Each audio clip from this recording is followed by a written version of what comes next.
Hey, all my Crimsonites, and welcome to the Crimson Cure channel, where we embrace our femininity, increase our womanly values, and celebrate our brothers. So join me on our feminine journey to learn, heal, and grow. Hey there, my Crimsonites, and welcome to the Crimson Cure channel. I'm your hostess, femininity coach, and author of The Crimson Cure, and this is my perspective.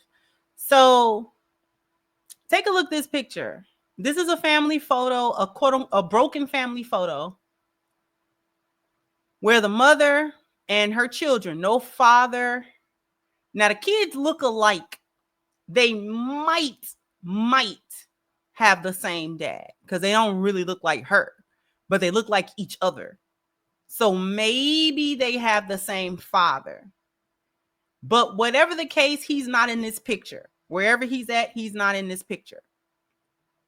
And if he were around, I doubt that he would have co-signed her as the mother, taking a so-called family photo dressed like this. This is wildly inappropriate because she doesn't have anything on but one of them snap-up bodysuits with no bottoms, with no bottoms on. That's the type of shirt that you put on and then you put your jeans on. I got a million of them little shirts. You snap them up between your legs, and there is like that, to keep them from rolling up and moving around and things of that nature. It's supposed to be a little bit form-fitting. You put your jeans on, it's a nice look if you do it right.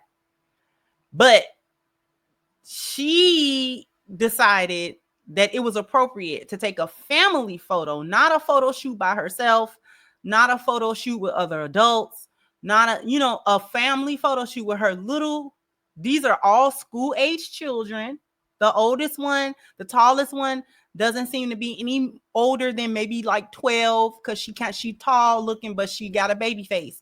So she's probably like 12. She might be 13, somewhere around there. The shorter girl looks like she's probably around 10 or so. And then the little boys are little boys. The little bitty one looks like he's about 3. Something like that. The other one might be 4 or 5. So they're really close together. And you're in front of your girls who are going to emulate you. Regardless of what you tell them, regardless of what you try to teach them. Children don't do what you say. They do what you do. Children rarely do what you tell them. They do what they see. They learn from what they have seen from you, regardless of whether you call yourself was trying to hide it, was trying to be discreet about certain things, was trying to be, keep them out of certain business, blah, blah, blah, blah. No matter what you tried to do, children see and hear more than you ever give them credit for seeing and hearing. And they interpret things a certain way, and they're impressionable because you're their mom. And those girls are gonna think that's okay. That's nothing wrong with it. That they should also be able, as soon as they get big and, a little bit older and kind of drop that baby face look, they gonna think it's all right to show up somewhere in public with no pants on. You're somewhere in public with no pants on. Like, let's not go past that. You're in public with no bottoms on, beloved. That's inappropriate right there.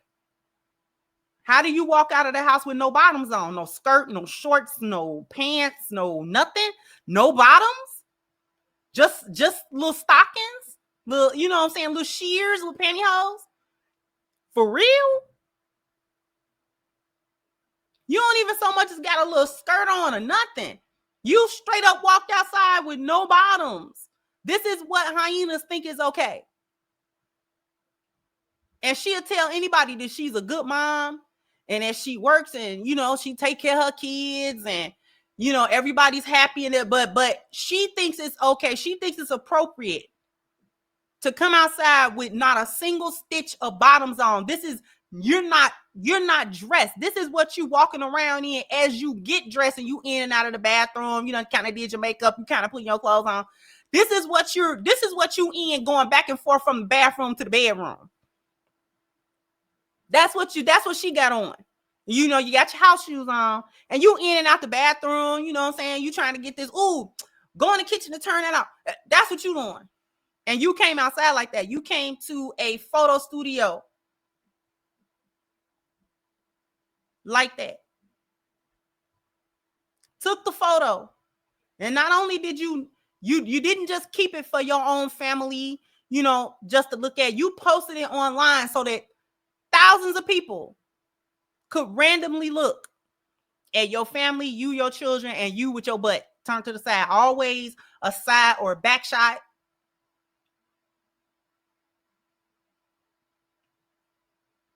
And she cheesing like this is cool. And, you know, I ran up on another clip.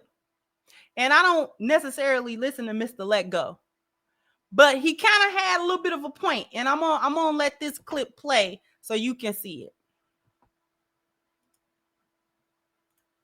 Security company fires a security guard after she posted multiple viral videos of her shaking her ass. Ladies, until you do something about your mental illness, this insatiable need to post your ass, post your face, post yourself just pulling on somebody else's hair, nobody's going to want to be with you or anything. All you're going to want to do is see what them cheeks feel like. But y'all go on TikTok whining about how men don't want to commit to you. This is a mental illness. Who the hell is stupid enough to actually want to commit to this woman, have kids with this woman, marry this woman, or anything? And mind you, it's not her shaking her ass that's the problem. It's her at work shaking her ass. But the fact that you can't get through your workday without doing it is the mental illness. So the day y'all decide to put the phone down and start getting therapy and doing something about this insatiable need to show your face and your ass, we ain't gonna want to do nothing but have sex with you. So the next time you get on TikTok, complain about how men are wasting your time. This is why. You waste your own goddamn time. And I promise.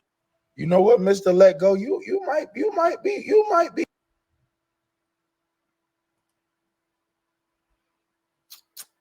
And that right there was yet another example. He called it a mental illness. And I'm not thinking that he's that far off from what he's saying. Because why is it such an insatiable need?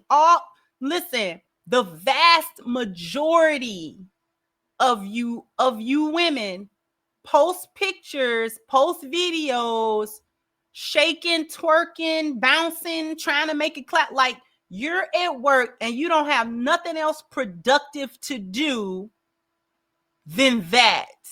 Don't you do enough of that? Don't you get enough of that?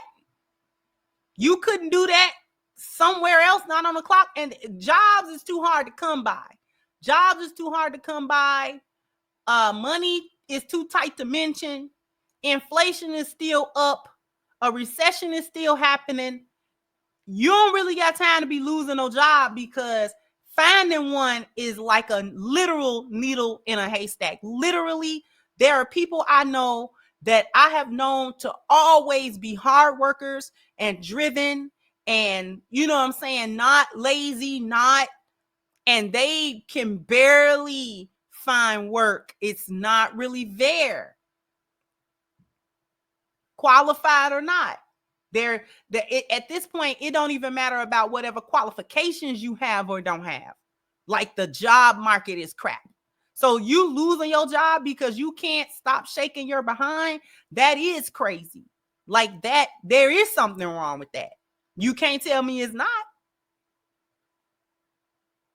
You can't tell me it's not. You didn't have nothing else to do. As you sat quietly, read a book, get a book. If you know that your security job, you know, it's not really too much going on where you got, you know, you ain't really apprehending nobody. It ain't no action where you at. You just, you know what I'm saying? Usually when it be female security guards, they don't put you in super dangerous situations where you actually might have to secure what you know what I'm saying? You be sitting at a desk, you be sitting there watching the screen or whatever the case, be signing people in, whatever the case may be.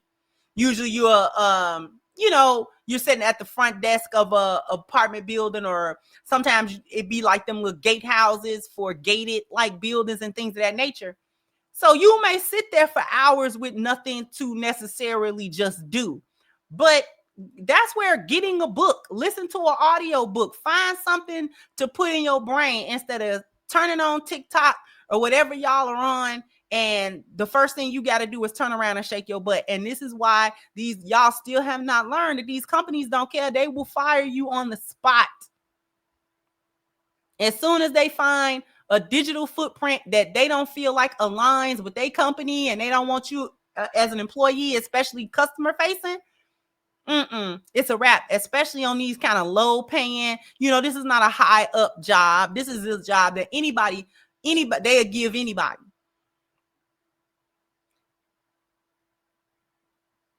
So it is some type of mental illness when you got to show up, and even in front of your kids, it's got to be like this. And you got to post it.